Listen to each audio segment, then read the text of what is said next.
You do not have to intend for burnout to happen in order for it to happen. All you have to do is lack intention to keep it at bay.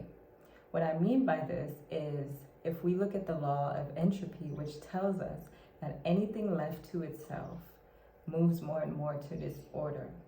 It also applies to burnout, and it tells us that if we are not on a daily basis working towards keeping burnout at bay or installing systems in our daily lives to make sure that we're keeping burnout at bay, it means that unintentionally we are moving closer and closer to burnout.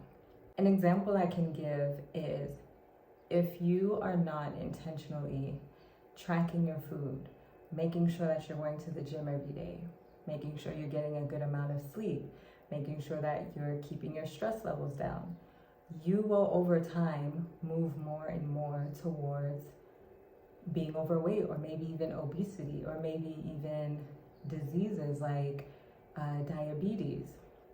You didn't intend to get there, but that's exactly why you got there, because there was no intention towards making sure that you didn't get there.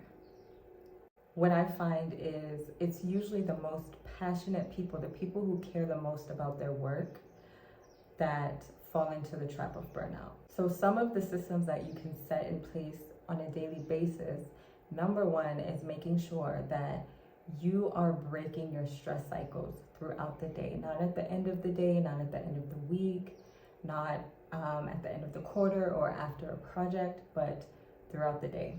So instead of using coffee to push through stress cycles, some of my favorite ways to break stress cycles so that I'm not moving closer and closer to burnout is, number one, sleeping an hour earlier every day, weekends included if possible. Number two is drinking a cup of water as soon as you wake up. So before you touch any caffeine, make sure that you are drinking water, at least a cup.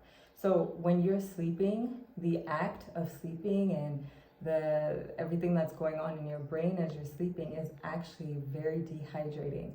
So when you wake up in the morning, if you reach for caffeine, you're further dehydrating yourself.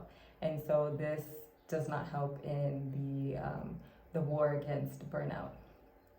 Number three is definitely taking a walk every hour or so throughout the day just to break your stress cycles. Just really mentally detaching from the work that you were doing.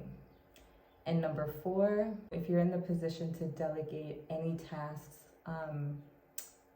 that you have on your plate, I would definitely recommend that you do so that you can regain your creative ability, your strategic ability, and essentially move from system 1 to system 2 in the brain. And so editing Ruby, please put a photo of the 2 brain system.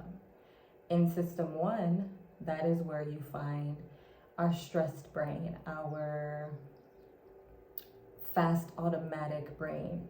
That's where we're very reactive as opposed to strategic and deliberate. And then in our system 2, or in our regulated brain, that is where you find creativity, strategic thinking, executive function. That's where everything great happens.